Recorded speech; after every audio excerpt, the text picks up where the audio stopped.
A man is speeding down a country road when he notices red lights flashing behind him in his rearview mirror.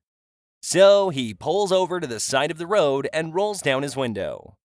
An officer approaches his car and asks him, "Sir, do you realize how fast you were going?" The man replies, "Yes, I'm really sorry about that, officer, but I have to go." The officer interrupts him, "Not so fast. You're coming with me." The officer takes the man to jail and tells him, "You're going to have to wait for the chief to get back in a few hours." After a few hours have passed, the officer tells the man, "Well, you're lucky. The chief is on his way back from his daughter's wedding, so he'll be in a good mood." The man replies, "I doubt it." The cop snaps back, "Why do you say that?" The man replies, "I'm the groom!" A woman walks into a butcher's shop on Christmas Eve just before closing time and asks, "Do you have any turkey?" The butcher replies, "I think I'm about sold out, but let me check." The butcher opens his fridge and sees he has only one turkey left. He takes the turkey out and puts it on the weighing scales. "This one weighs 15 pounds, he tells the woman. The woman looks at the turkey on the scale and asks, "Do you have one that's a bit bigger than this one, please?" The butcher acts like he's putting the turkey back into the fridge, but then takes it out again. This time, he presses his thumb down on the turkey as he places it on the scales. "This one weighs 20 pounds, he tells the woman. "That's wonderful," says the woman. "Would you like this one then?" asks the butcher. "Actually," says the woman. "I'll take both of them, please." An 85-year-old couple, having been married almost 60 years, dies in a car crash.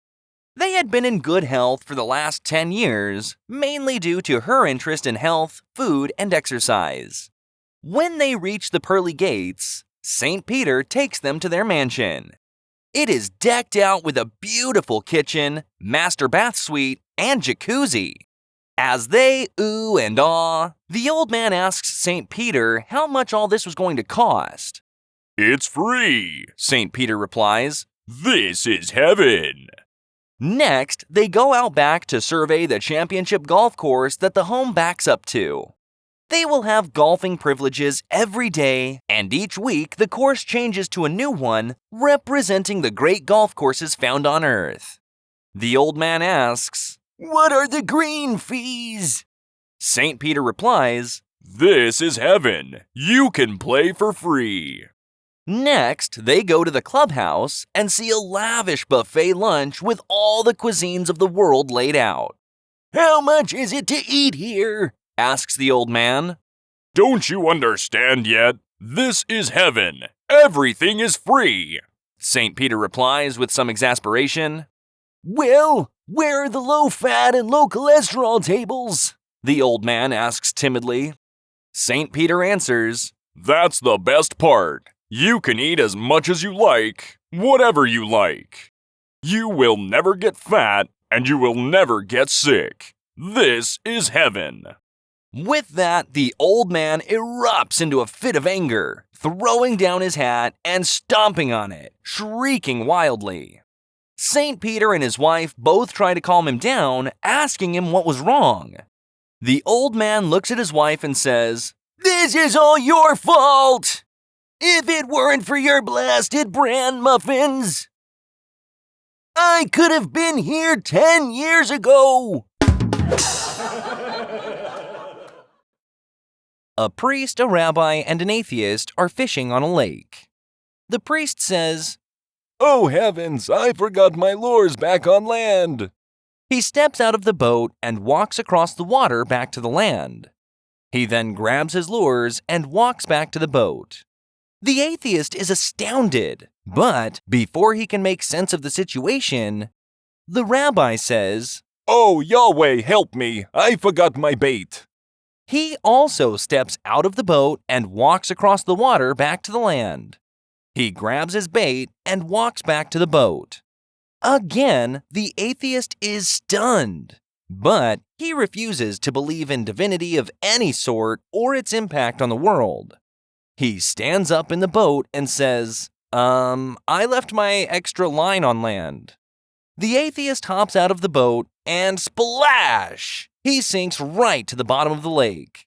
After a moment, the priest looks over at the rabbi and says, "Come to think of it, we probably should have told him where the rocks are."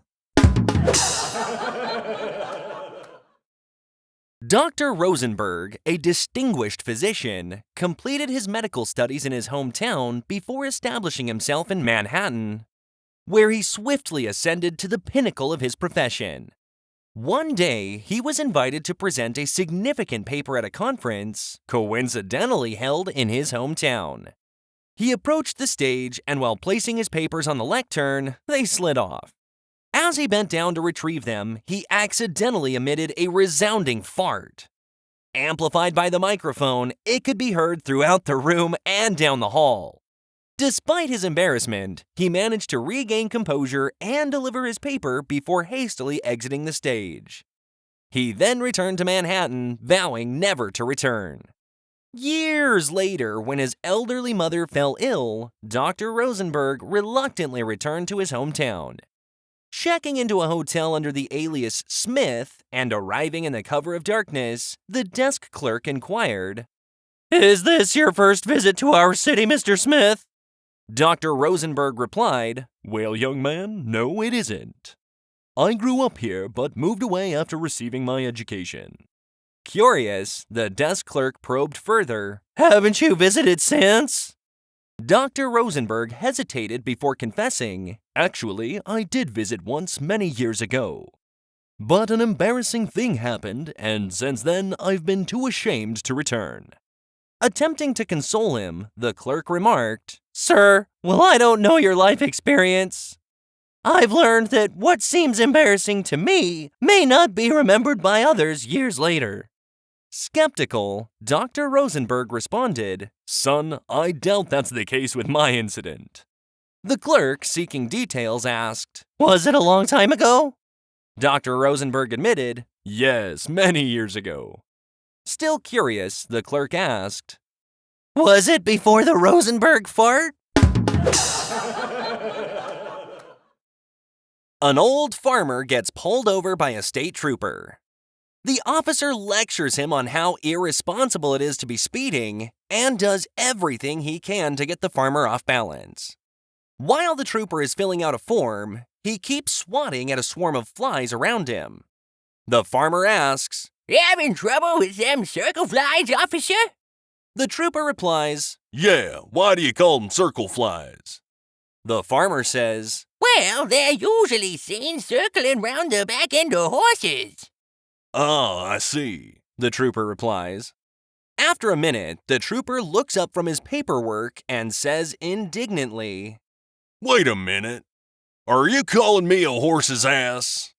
The farmer says, "Oh, no, officer. I've got too much respect for the police to do that." "Good," the trooper says.